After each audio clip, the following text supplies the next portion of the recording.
శ్రీ మహాగణాధిపతయే నమః. శ్రీ మహాసరస్వత్యై నమః. శ్రీ గురుభ్యో నమః. డిసెంబర్ మాసంలో వృశ్చిక రాశి జాతకులకు గోచార ఫలితాలు ఎలా ఉన్నాయో తెలుసుకుందాం. ఈ మాసంలో సూర్యుడు జన్మ ద్వితీయ స్థానాలలో ప్రతికూలంగా సంచరిస్తున్నాడు. కుజుడు కూడాను జన్మ ద్వితీయ స్థానాలలో ప్రతికూలంగా ఉన్నాడు. బుధుడు ద్వాదశ జన్మ ద్వితీయ స్థానాలలో కొంత అనుకూలంగా ఉన్నాడు. గురు భగవానుడు భాగ్యస్థానం నుండి అష్టమ స్థానంలోకి ప్రవేశిస్తున్నాడు. అంటే కర్కాటక రాశి నుండి మిథున రాశిలోకి డిసెంబర్ 5వ తారీఖు నాడు ప్రవేశిస్తున్నాడు గనక ఈ వృశ్చిక రాశి వారికి డిసెంబర్ 5 నుండి అష్టమ స్థానంలోకి బృహస్పతి ఎంటర్ అవుతున్నాడు. అంటే బృహస్పతి యొక్క ప్రతికూలత ఉంది.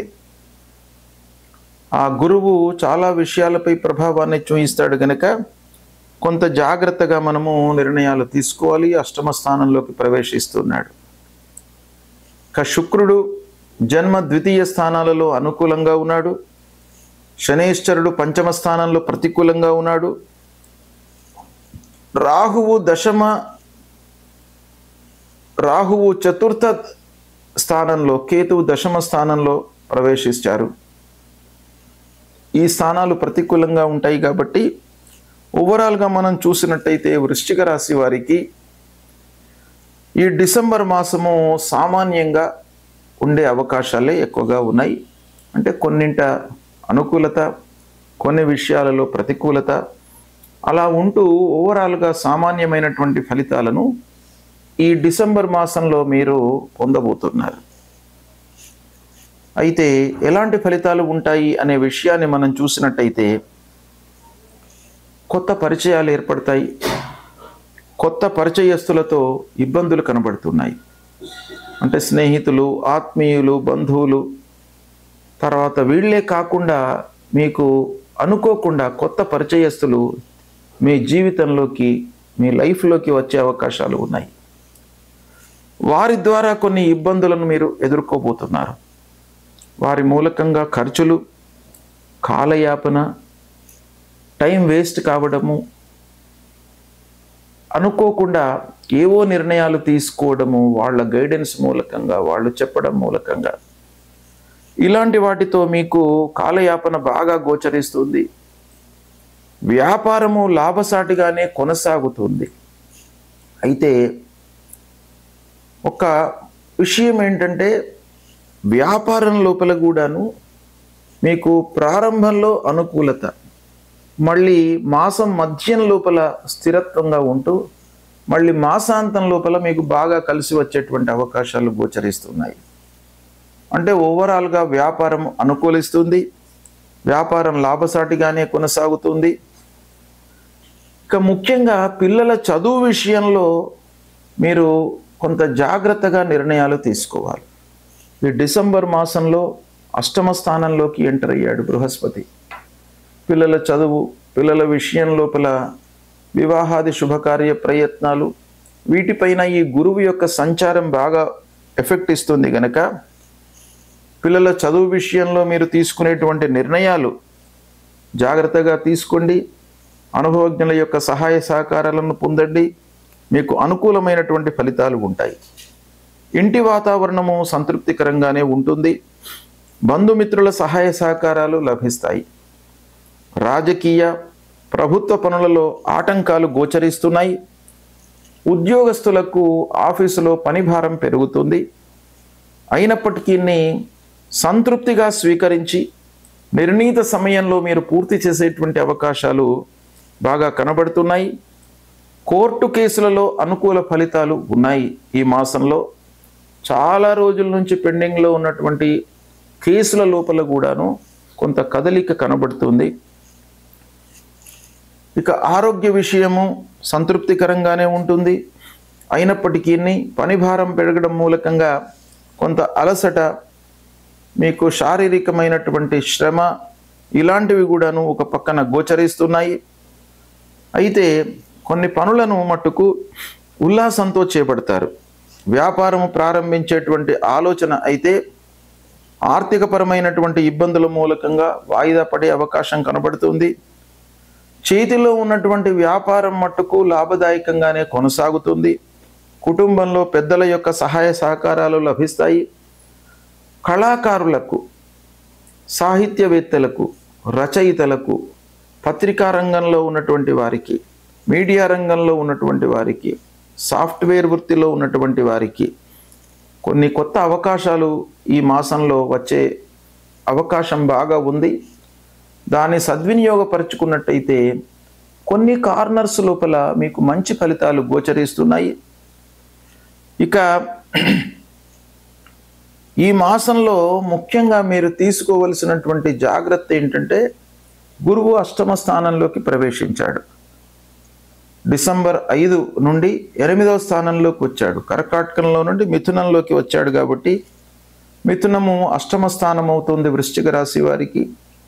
ఈ అష్టమ స్థానంలో గురువు సంచారము అంటే పంచమాధిపతి అష్టమంలోకి వచ్చాడనమాట వృశ్చిక రాశి వారికి. కనుక గురు ప్రభావం బాగా ఉంటుంది. అష్టమ స్థానము దుస్థానము గోచార రీత్యా. కనుక పనుల లోపల ఆటంకాలు, ఇబ్బందులు, రావాల్సినటువంటివి రాకపోవడము, ఇలాంటి వాటిలలో ఈ గురువు యొక్క ప్రాధాన్యత, దాని యొక్క ఎఫెక్ట్ ఉంటుంది. కాబట్టి గురు ప్రీత్యర్థమై ముఖ్యంగా మీరు పరిహారాలు చేసుకోవాలి.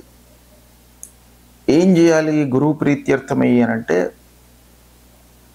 ప్రథమంగా తల్లిదండ్రులను సేవించండి. అష్టమ స్థానం గనక తల్లిదండ్రులను సేవించడము, వాళ్ళ యొక్క బాగోగులను ప్రతినిత్యం కూడాను తెలుసుకోవడము, వాళ్లకు సపర్యలు చేయడము, సద్గురువులను సందర్శించుకోవడము, దక్షిణామూర్తి స్తోత్ర పారాయణం చేయడము, దత్తాత్రేయ స్వామిని కొలవడము, ఇలాంటివి చేసినట్టయితే గురు భగవానుడి యొక్క అనుగ్రహం లభిస్తుంది. అంతేకాకుండా ముఖ్యంగా మీరు చేసుకోవలసినటువంటిది మూలమంత్రాన్ని జపించండి. ప్రతినిత్యం కూడాను 16 సార్లు దేవానాంచ ఋషీణాంచ గురుం కాంచన సన్నిభం వందనీయం త్రిలోకానాం తం నమామి బృహస్పతిం అనేటువంటి ఈ మూలమంత్రాన్ని ప్రతినిత్యం చదువుకోండి. బీదలకు మీరు ఏదైనా కూడాను తోచినది మీ శక్త్యానుసారం 2-3 ఏవైనా దానం ఇవ్వండి.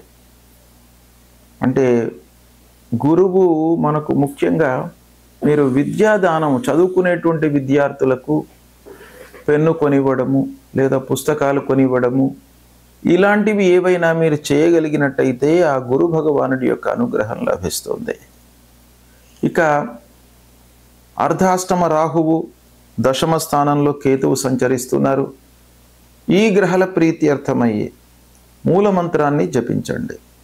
రాహు ప్రీత్యర్థమై అర్ధకాయం మహావీర్యం చంద్రాదిత్య విమర్ధనం సింహికా గర్భ సంభూతం తం రాహుం ప్రణమామ్యహం అనేటువంటి ఈ మూలమంత్రాన్ని ప్రతినిత్యం కూడాను 18 సార్లు జపించండి.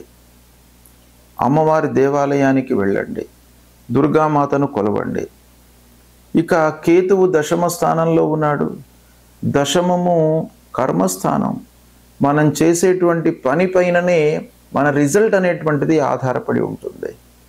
అలాంటి దశమ స్థానంలో కేతువు ఉండడం మూలకంగా కొంత మనకు చేసేటువంటి పని లోపల అస్థిరత, ఏకాగ్రత లేకపోవడము, ఇలాంటివి కొన్ని క్రియేట్ చేసే అవకాశాలు ఉంటాయి. కాబట్టి విఘ్నేశ్వరుణ్ణి పూజించండి. ఫలాశ పుష్ప సంకాశం తారక గ్రహమస్తకం రౌద్రం రుద్రాత్మకం ఘోరం తం కేతుం ప్రణమామ్యహం అనేటువంటి ఈ మూలమంత్రాన్ని ప్రతినిత్యం కూడాను 7 సార్లు జపించండి. విఘ్నేశ్వరుణ్ణి పూజించండి.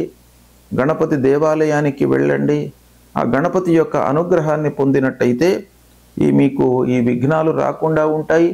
చేపట్టినటువంటి పనులు మీరు సకాలంలో పూర్తి చేయగలుగుతారు. అంతేకాకుండా సూర్య భగవానుడు ఆదిత్య హృదయాన్ని పఠించండి. సూర్యుడి ప్రీత్యర్థమై సూర్య నమస్కారాలు చేయండి. సుబ్రహ్మణ్య స్వామి దేవాలయానికి వెళ్ళండి. ఇవి చేసినట్టయితే ఈ వృశ్చిక రాశి వారికి బాగా కలిసి వస్తుంది. భగవంతుడి యొక్క అనుగ్రహము అనేటువంటిది చాలా ముఖ్యమైంది. మనం ఎంత చేసినప్పటికీ ఆ భగవంతుడి యొక్క అనుగ్రహం లేనిదే మనం జీవితంలో సక్సెస్ కాలేం కనుక గ్రహస్థితి ప్రధానంగా ప్రతికూలంగా ఉన్నప్పుడు భగవద్ ఆరాధన, దేవాలయాలకు వెళ్ళడము, సందర్శించడము, సద్గురువులను సేవించడము, వాళ్ళు చెప్పేటువంటి ఒక మంచి మాటలను వినడము, ఇలాంటివి చేసినట్టయితే మీకు సత్ఫలితాలు కలుగుతాయి. ఇవి ఆచరించండి. శుభం.